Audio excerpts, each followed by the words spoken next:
Hi, I'm Jim Jones. A little shameless self-promotion to start with. I started Vermont Made Videos a number of years ago as a videographer of local history, and that migrated into book writing, which was basically a return for me to book writing after a number of years of doing film. So we start off with my hometown of Burlington, Vermont, which was fortunate enough at one time to have 16.2 miles of trolley tracks. We'll show you where the rails went. But first of all, we'll start with the ending. Some people have heard or believe that all of the trolleys were rounded up and burned.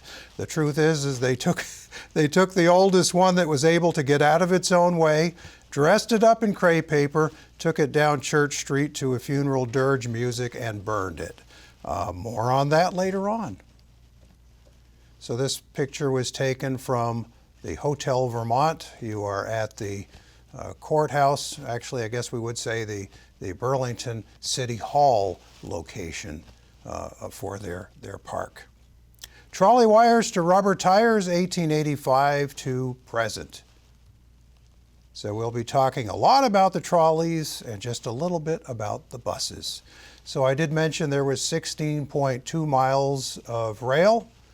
Started basically about where Burlington's town hall is, city hall is. That was kind of the central headquarters area, with the extreme south at Queen City Park, the extreme north at Ethan Allen Tower, and then the line went out two different ways, one up the hill past UVM, and then the other one down what we now know as Riverside Avenue into Winooski and over to Fort Ethan Allen, and ultimately to the train depot in Essex Junction.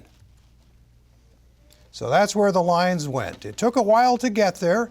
1872 is when the Winooski and Burlington Horse Railroad was chartered, but nothing really happened other than talk for a number of years. But in November of 1885, the first horse-drawn trains, I guess you would call them, debuted. They're not technically trains because there aren't two cars attached to each other, but we'll use that term every now and then interchangeably. But in general, we're going to be talking about horse cars and later on electric.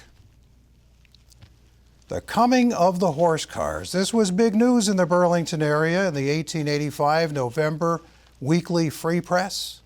There was somebody wrote a poem. Oh, what would our fathers and grandfathers say if they could return to our city today?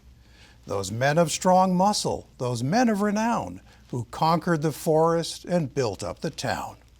As they stood on the streets they laid out long ago, where once the strong oak and pine used to grow. We think we would say as their hearts swelled with pride, my children, stop walking, 'tis cheaper to ride. The thorough-braced wagon, the lumbering chaise, the X-cart and bobsled we used in our day. The best that we knew is capably outdone, completely outdone. The father is fairly eclipsed by the son. O shade of the fathers who sleep with the dead, come back to the haunts where your feet used to tread. For the place a strange sight to your vision reveals, your children are riding in houses on wheels. Farewell to the bus of the Park and Van Ness. Farewell to the dime line and 10-cent express. These methods of travel we've faithfully tried. Now jump on the horse cars. Let's all take a ride.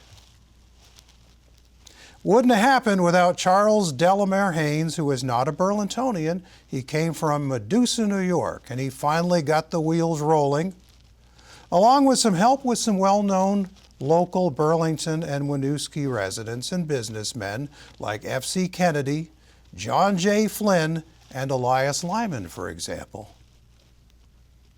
When it started, it was all about horses in 1885.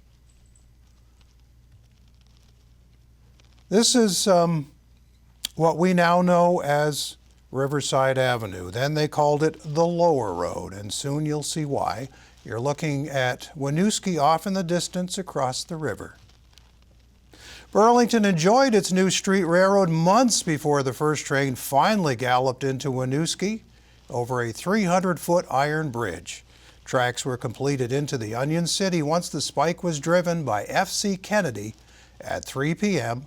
on Friday, February 19th of 1886. Here's Winooski at the time, and I always thought if that 1867 block building could talk, imagine the stories it would tell. The North Winooski Avenue car barn received more elbow room thanks to several expansions over the years.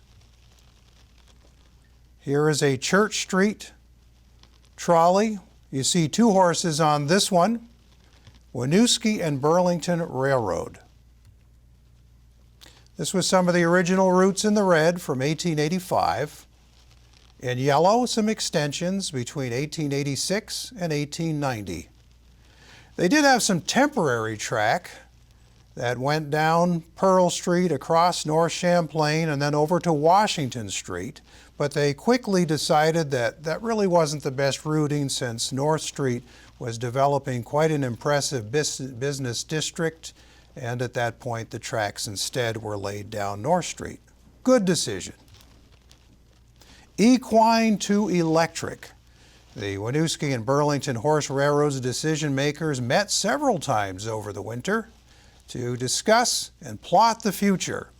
And in April of 1893, Burlington went electric. Of course, that required some modifications. At that point, the Winooski Gorge became the primary power source, along with some local flouring mill providing some power as well. So this is the Winooski Gorge. 19 feet above ground, if you were ever wondering how high up those trolley wires were, 19 feet above the ground. You would think it would be a good safe level, but stay tuned. Four seasons, two types of cars. You had the open cars for the summertime, and then the closed ones for the less hospitable weather. Some were called bobbers. They all had trucks. You may be looking at these pictures of trolleys saying, that's not a truck. Those are trolleys. Actually, in rail speak, a truck is a pair of wheels that are connected, and they call those trucks. And the one truck, four-wheel cars were the bobbers, and the two truck, eight-wheeled enclosed cars had the double trucks. Some of them were made as nearby as Laconia, New Hampshire. They had all kinds of trolleys, big and small, over the years. A quick look at the hill line. There is a switchback. We'll tell you more about that later. So if you've been wondering all these years what would have happened if we had a runaway on Colchester Avenue, we'll tell you soon. There was also the Pine Street Howard Park line. That was the industrial area, but it ended up at Howard Park, which was the home of the Vermont State Fair, across from what is now known as the City Market. But at that point, there was Howard Park near that location. And in those days, Flynn Avenue was known as Park Avenue. But you can't have a Park Avenue and a Park Street without causing a lot of confusion. So John J. Flynn's name was attached to Park Avenue later on. So we also have the South End line, which was primarily residential as you go through South Union Street and down the first part of Shelburne Street. But then it becomes a very quiet country area beyond Clymer Street. There was the Home for Friendless Women, which later on became the Lund Home, and the Home for Destitute Children, which later on became the Baird Center. Trolleys went out to both of those lonely places back in the day. Then we had the line out to North Avenue to the Fort Ethan Allen Tower. And then we had a short little line which went down to the Burlington Union Station on College Street. And our picture shows at the bottom the original station, which was built in 1867 and torn down in 1916. And you can see next to it, above it, the current location of how that spot looks, part of the Burlington waterfront. So Burlington Union Station, that was the first one. It was by no means loved by 1900. We'll tell you more about that later too. 40th and Allen, one of the prime spots on the line.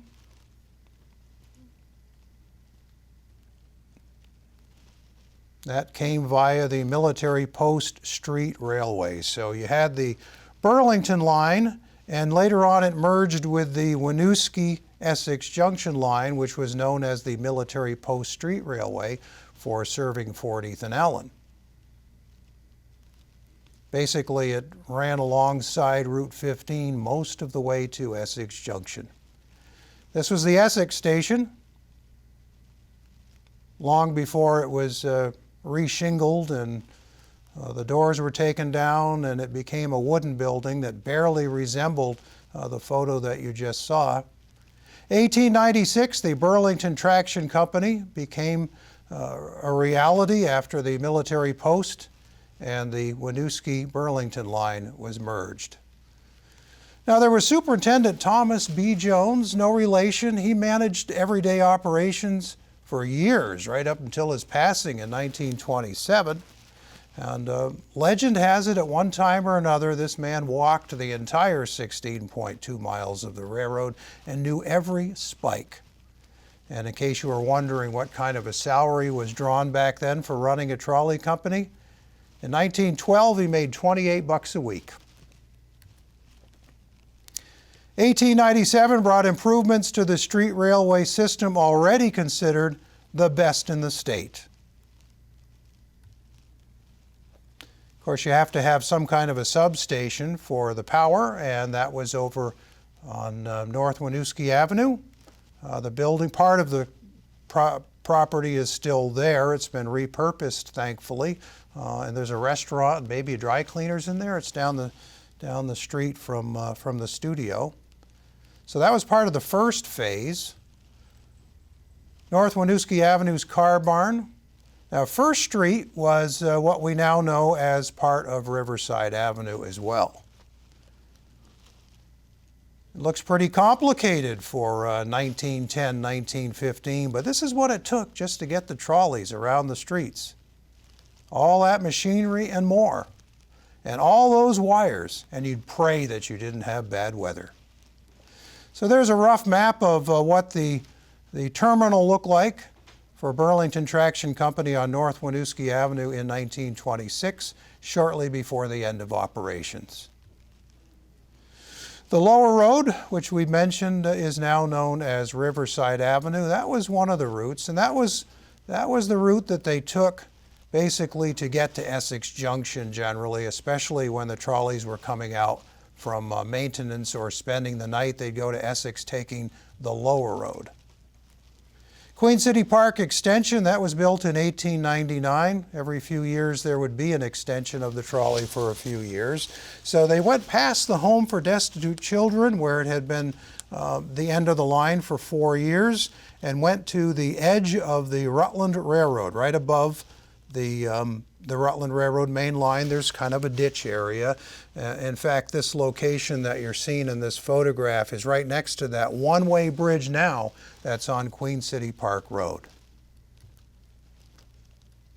And the Rutland Railroad had their own passenger shelter and entrance along their tracks.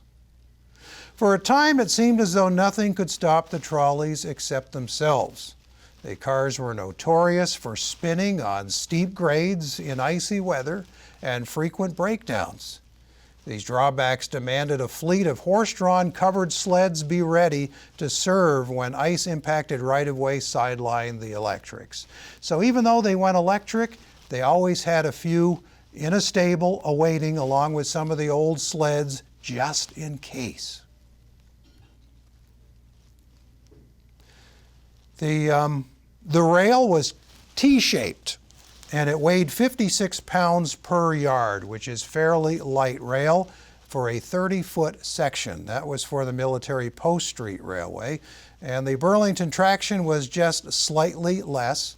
And the gauge of the railroad was American Standard Gauge, 4 feet, 8.5 inches between the rails. So these trolleys theoretically could have run on the railroads that still exist in the Burlington area, except they would have needed power. Better a fender bender than a pedestrian ender. After careful examination of various approved fenders in use by leading New England electric trolleys, the Burlington Traction Company chose the Parmenter fender. And if you take a look at that, you'll see that it's not a cow catcher at all. It's basically a safety net. And the trolley operator would use a lever to drop it, and hopefully he would scoop up whatever might have been in the way. Saved by the fender. Here's an example of someone who's saved by the fender. It was a 3-year-old girl who resided in the area around St. Michael's, got in the way of the trolley. Thankfully, the fender bender mender saved her life, and as you can see in the other photo to the right, she was no worse for wear. In fact, they said they really couldn't even find a scratch on her. Just a little shaken up. Other problems, the sparks could fly, and every now and then they would. In 1904, there were some details in a newspaper account of an elderly woman who was seriously injured when alighting, as they used to say, when deboarding from a trolley car on South Union Street near Adams. She was in the company of Mr. and Mrs. Thomas Madden when the accident occurred. Sparks were thrown off from the trolley wire, and some of the passengers, becoming alarmed, got off quickly. Mr. Madden jumped off. He assisted Mrs. Madden from the car to the sidewalk, and while he was attending to Mrs. Madden, Mrs. White attempted to get off, and in so doing fell to the pavement and incurred several bruises. A carriage was called. She was taken to her Pearl Street home for treatment. So here's a look at the line at its peak, 16.2 miles, south end of Burlington, basically on the south end line with South Burlington, up North Avenue to the Ethan Allen Tower, and then way over through Wadusky to the train station in Essex Junction. There's a look at a traction token, and for years they were 5 cents. And it was a nickel to work, home, or play, and up to 3 million annual passengers rode the trolley. You could go to swimming events at North Beach.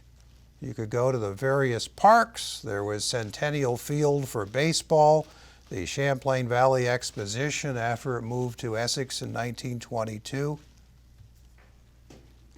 All roads led from City Hall, where the elite met the street. This was the previous City Hall.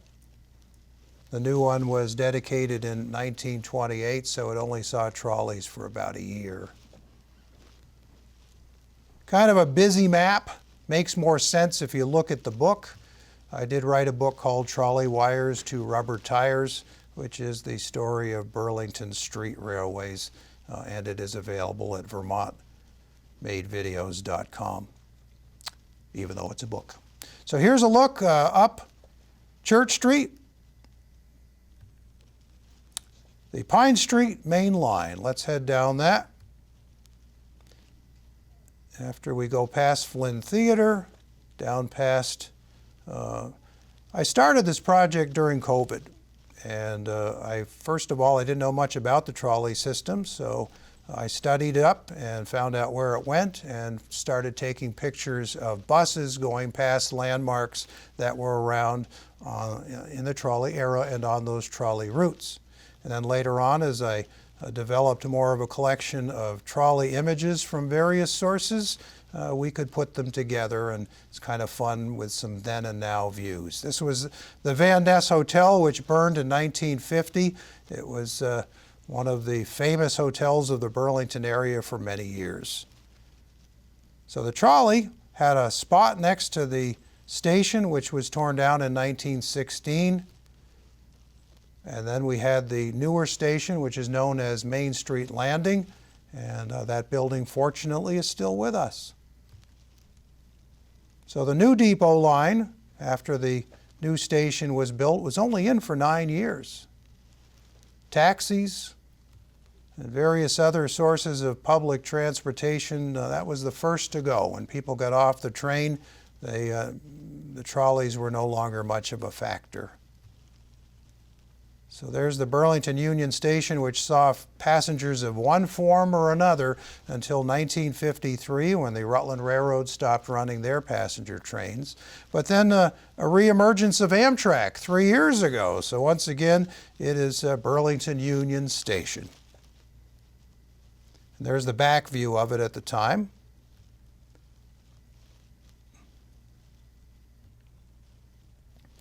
A rather unusual view from Battery Street, and a bus at that location. Green Mountain Transit, the current operation, took over from CCTA in 2011. We have the Pine Street main line, which was the industrial part of the trolley line in the Burlington area. It's amazing what was down there at one time. You know, some people call it Pint Street now because of all the brew pubs you can go to. But back in the day, I mean, this was a typical industry along Pine Street. Hard to imagine. Maltex building still there. And then we had the Queen City Cotton Company. So 231 of its 600 employees and their families lived in Lakeside, but the other 369 had to come from somewhere, and often it was the trolley.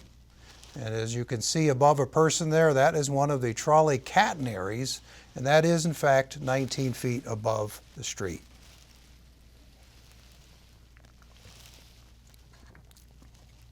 So from 1895 until the end of the trolley service, Queen City Cotton was an important place, and they had the Lakeside Spur. Now, one thing you'll notice here is that you see that building. That is what they used as the trolley stop. People could use it as a shelter of sorts. The traction company didn't have two buildings that looked alike. It's not like the bus company, which has similar buildings. Every one was different and very utilitarian. So now we're headed down to St. Anthony's. We're going to go into the industrial district over there at Park Avenue, which we now know as Flynn Avenue. That area is where the city market now resides. And you can see the trolley down there. That was the end of the line on the Howard Street Spur. Vermont State Fair for a few years used the trolley, and then the fair moved away. During the busy fair season, trolleys would all go just one direction. They didn't use the sidings that they had on each of the lines. In fact, they ran in a circular motion so that they never had to go back the way they came. And it was a very efficient way of doing things. For those who've known the Burlington area for a long time, that shack over there was across from what we knew as Red Robert's store, and it was just east of St. Anthony's Church across Pine Street. Here's the line that goes from City Hall up past the traffic circle in Burlington and out toward the Rutland Railroad. So we will start over by the City Hall. Another view from Hotel Vermont. So we're going to go up past the Strong Theater.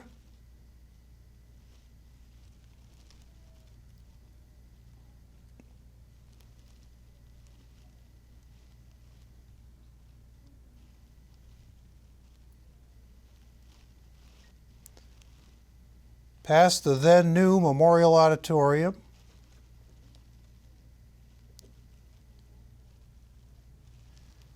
Now this was Burlington High School, Edmonds.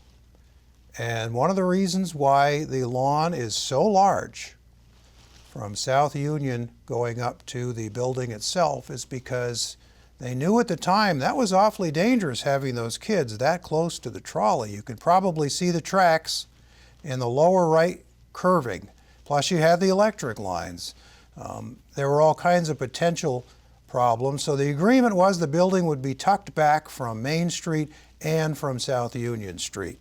And the kids would have a place to play and stand out of the way. Now, as a native South Ender, I grew up on Clymer Street, which at that point was the end of civilization when the trolley first arrived, other than the two special schools they had. So I always enjoyed walking past the many neat old homes, not at the time realizing that at one time rails went right through the middle of that street past Adams School and down to what they then called Star Corner. Some people call it the Rotary, others call it the traffic circle, but that spot is still a meeting of 5 different streets.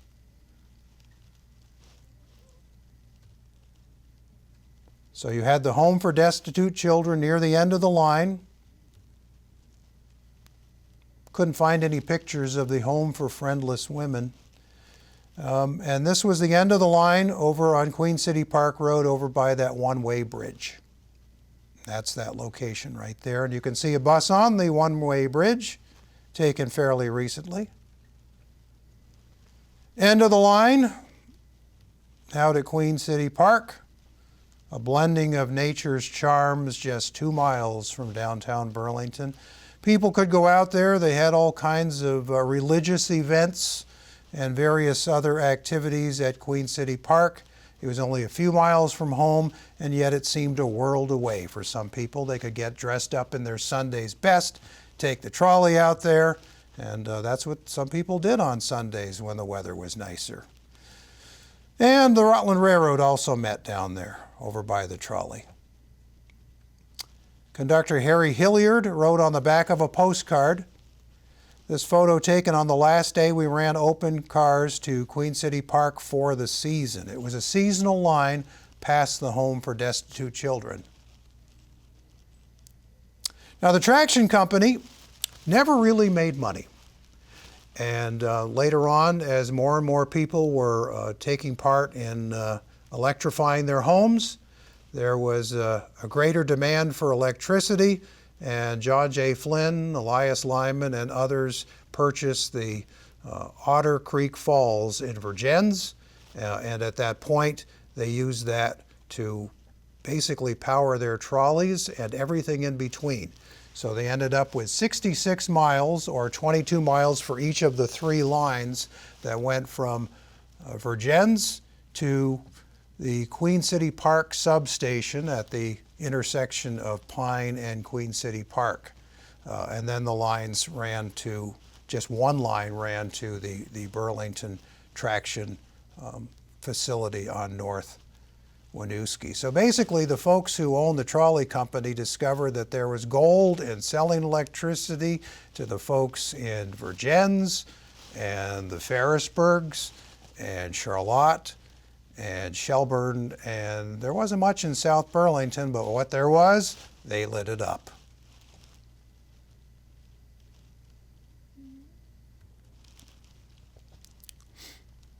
So now we're going to go Church Street to North Avenue. Starting at the bottom of Church Street as far as most of the public is concerned, because most folks seldom venture south of there on Church Street. This was the original City Hall, and as you can see, there is a trolley off to your right, and a more modern trolley later on going up Church Street. Talk about buildings if they could talk. I mean, the church at the top of Church Street's another one that could tell a lot of stories. And this view would have been taken from the lawn of that church.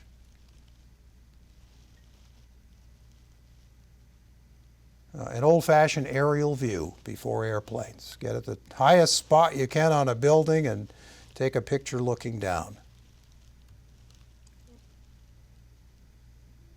Stanley Steamer on your right for those who are interested in automobiles. Church Street to North Avenue. There's one of the very few pictures. This is a McAllister photo of a trolley in the north end of town. There it is on North Winooski Avenue. I found it easy to get bus pictures out on that route. The track's in the middle of North Street. So for some who might be saying, boy, I wish they'd bring the trolleys back, are you sure you want to be straddling those rails in your car, or your bicycle, or your motorcycle, or your scooter? This is North Street. We're looking down toward what later on would become Kolodny's Market. At that point, it was Sager's store.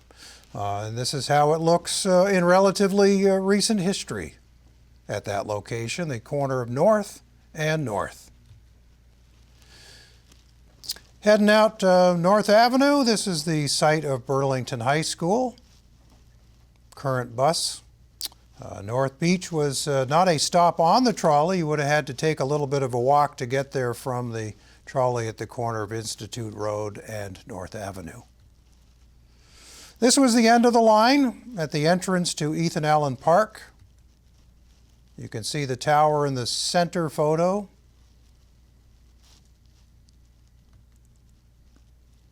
And the gate, which is still there. The rails are down low there in the sand. In general, they tried to keep the rails at ground level so that they would not be in the way, but that wasn't always possible.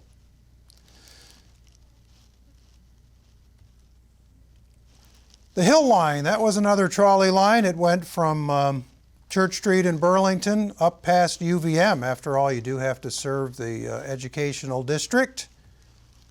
You go up the Pearl Street area, all those houses. That could talk about trolleys if houses could talk. Rails down the middle.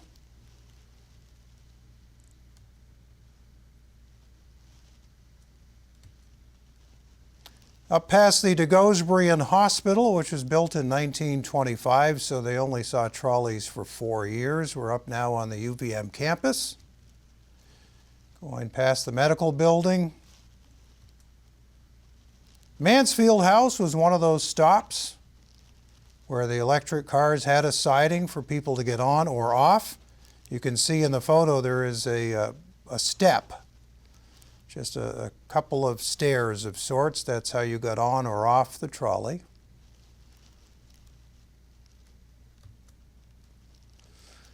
Mary Fletcher Hospital, Ira Allen School, several of the stops along Colchester Avenue. This was the only building, the only trolley shack that didn't look like one. Pretty fancy, pretty nice looking building that the patrons could use.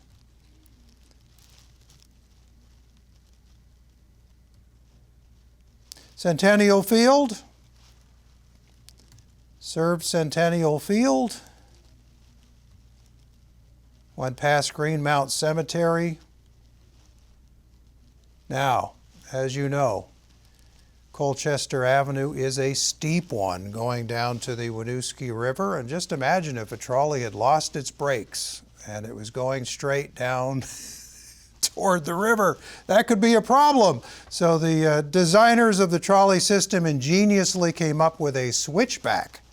So the trolley would go down Colchester Avenue, turn right onto Chase Street where it slowed way down, and then take a left onto Barrett and then right itself down by the bridge at Winooski River.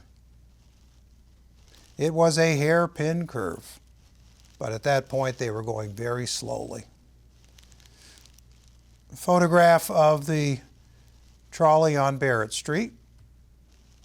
And this is the bridge, the predecessor to the bridge that is there now, but probably soon won't be. So you had the Hill Line, which went to UVM, and the lower road, which was the Riverside Avenue Road. So you're looking right to Riverside Avenue, and in the center, you're looking up Colchester Avenue. This was the flour mill that for a while powered, some of their generated power went to the trolley system. After the flood of 1927, that building was demolished. Lower Road was 1.6 miles to North Street from the Winooski River Bridge. We're going to go past the original athletic park and the car barns. There is a trolley in that picture over on your far right. One of the open cars. You can see the catenary where the trolley lines were. And by then there were also some power lines. Civilization, modernization was creeping in, and the trolley was on borrowed time. You've got the tracks here on your right and an unpaved lower road back in the day. And this is where the car house was. These buildings, fortunately, have been repurposed.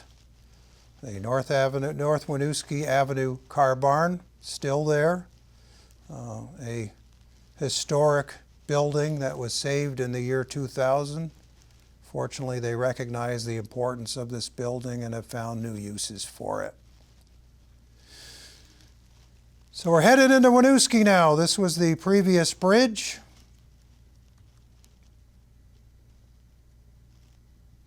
Champlain Mill behind us. And a bus on the current bridge. A trolley on Main Street in Winooski. One of the last trolleys on Main Street in Winooski. Trolleys would meet over by the 1867 block and go past each other. There was a siding there. Again, that's where the Burlington, Winooski, and the Military Post Street Railways met right there. Right about this location. Some people ask why the trolley didn't go over East Avenue. You'll find out in a minute.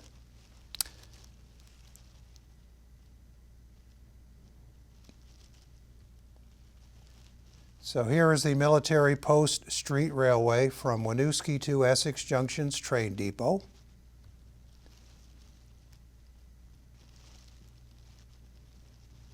East Spring Street is where the trolley turned right and proceeded east, downhill, to Hood Crossing.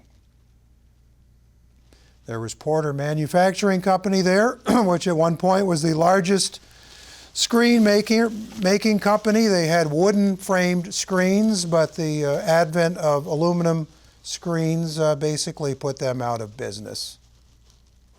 Winooski had several industries to be proud of for many years. Porter's Manufacturing Company building is still there.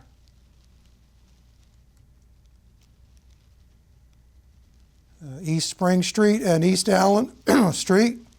The existing New England Central tracks are still there. The trolley would have been just behind that, beyond the stop sign. Over by St. Michael's.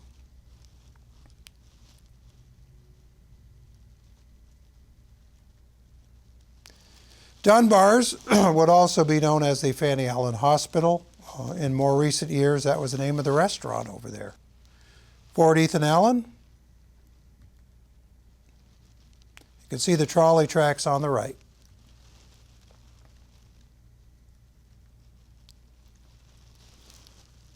So here they were not actually in or along Route 15. This is the current Route 15 location. They were slightly over to the right. Of course, Route 15 has been widened over the years, and the highway would now be on the right-of-way. Gate 3 was where the railroad and the highway crossroads happened, right below the 85-foot tower that is still there. And the Champlain Valley Exposition Grounds. Trolley went right past there. Summit was the top of the line between Winooski and the Essex Junction train station. There's Pearl Street with rails embedded.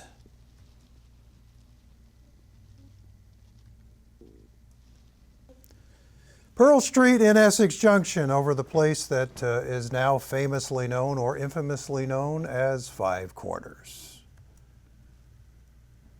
Main Street and Railroad Avenue. Originally, the trolley had to stop over here by the tracks, but they were granted access to the Central Vermont Railway Depot in 1897 after 2 years of letting their people off right in the middle of the street. Brownell Block has occupied the corner of Main Street and Railroad Avenue since the 1890s, and the trolley went right past it. And the buses continue to go right past it. This was the Essex Junction station in later years, about 1910, 1920. And you can see the trolley on your left, where it came right in.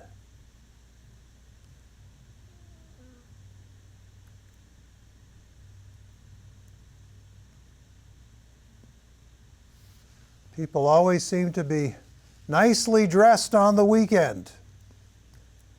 No ripped jeans. This is a picture a little bit later on when the buses were running into the station, which was torn down in 1958. You can see the cream and green colored Burlington Rapid Transit bus on your left and a steam locomotive on your right. Central Vermont Railway went to diesels in 1957. They were among the later railroads to dieselize. So this is a relatively recent picture of a GMT, Green Mountain Transit Blue Line bus at the station in Essex Junction. A nickel no more. When the men struck in 1919 following World War I, everybody was coming back from the war. Prices had gone up considerably. The price of a fare on the trolley went from 5 cents to 7 cents, and it was a big deal at the time. And the employees got about a $3 a week raise from $18 to $21 on average per week for some of the newer hires. And by the way, they were required to buy their own uniforms and keep them clean, and they had to work 7 days a week. Vacation? What's that? They call that the good old days. So Burlington Traction Company abandoned the Union Station line first. Autos and taxis were sighted. That would have been 1925.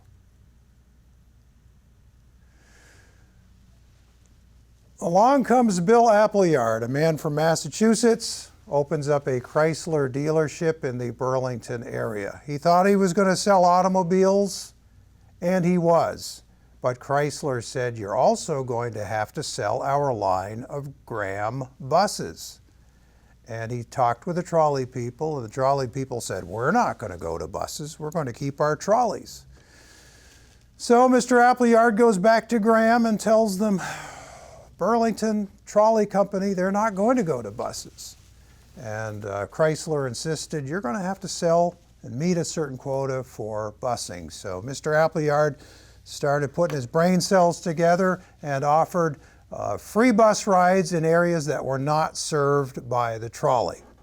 And it proved to be a rather popular thing. It wasn't competing with the trolley, but it was showing just what buses could do and how comfortable the ride could be.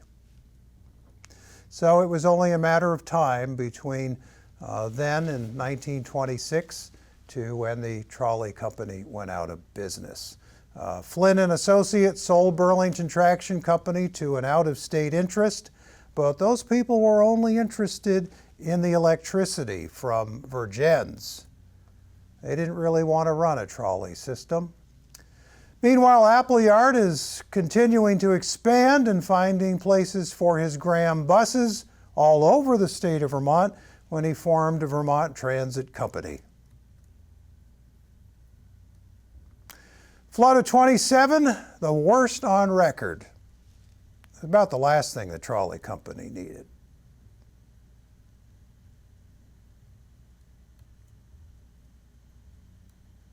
So you can see in the middle there with the blue dots, that is where the Winooski Bridge was from Burlington to Winooski. Completely wiped away. Replaced by the current bridge in 1928. At first, they did not put the trolley tracks back on over that bridge. And when they did, it was very, very short-lived. So this could be considered a very rare picture because it was only 51 weeks that trolleys ran over the current bridge over the Winooski River from Burlington to Essex. The last run of August 4th, 1929.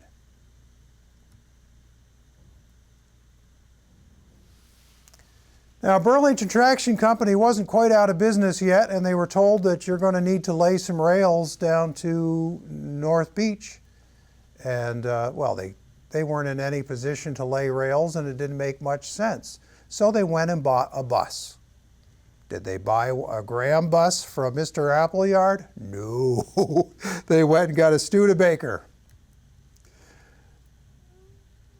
Appleyard ultimately did buy that trolley, hired some consultants who told him what he already knew, that the trolley was an antiquated system and the buses would be much smarter to run citywide. And Mr. Appleyard said that there would not be one single day that he would have people get off from a bus and get on a trolley to complete a transfer. Wasn't going to happen. So what does he do? He contacts someone from the Burlington High School and asks, okay, who's the person who's head of the drama department? And he talked with the drama coach, and the woman said, why don't you do this?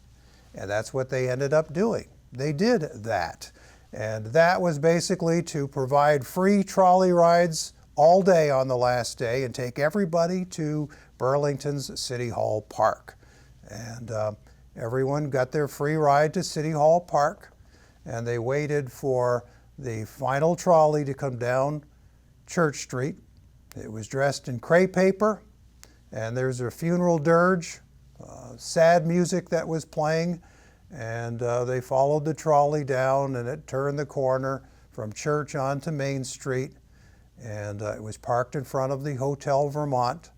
And two of the senior members of the trolley company, one of whom went all the way back to the horse trolley era, and another person ended up being given a can of kerosene, threw it inside the trolley. They told everybody to stand back. They threw a match, and it went up in flames. That was the end of the trolley era in Burlington, Vermont, and Path Films caught it, and it was shown nationally, if not around the world. For a while, Burlington was famous for its trolley burning. Now, of course, without the trolleys around, so how did everybody get home? Well, Mr. Appleyard had everybody all set to go home in shiny new buses. And that was the end of the trolley story, as the pungent odor and burnt varnish permeated the atmosphere there. It was the end of the trolley era for Burlington, Vermont. Now, most of the cars ended up being destroyed, and the steel was repurposed. But some became, for example, in the image we're looking at now, part of a fuel station, and that was over by the traffic circle in Burlington. One became a diner in Winooski. And years later, when that building basically had rotted apart, Joe Perrin and other members of the Winooski Historical Society went rummaging through the debris and found the trolley bell. It was basically the ding-ding that people had to hear every 15 minutes in the streets of Burlington, and it still worked. So they managed to set it up. And if you ever go over to the Winooski Historical Society Museum, I bet somebody'd be happy to ring the bell for you. You can find out how those trolleys sounded.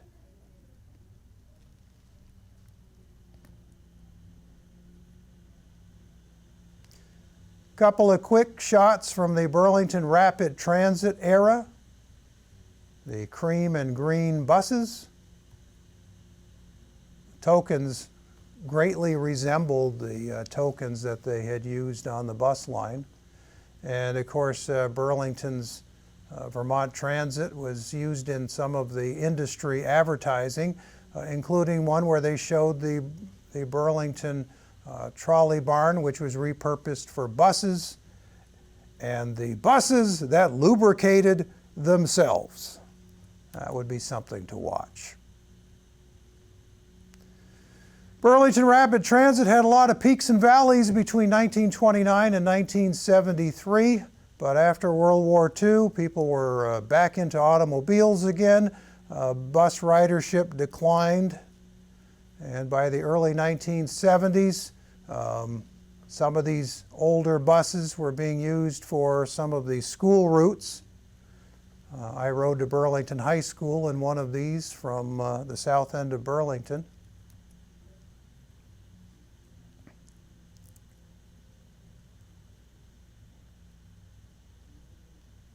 And Valade's restaurant and the Central Terminal basically replaced Burlington Union Station as the transportation center.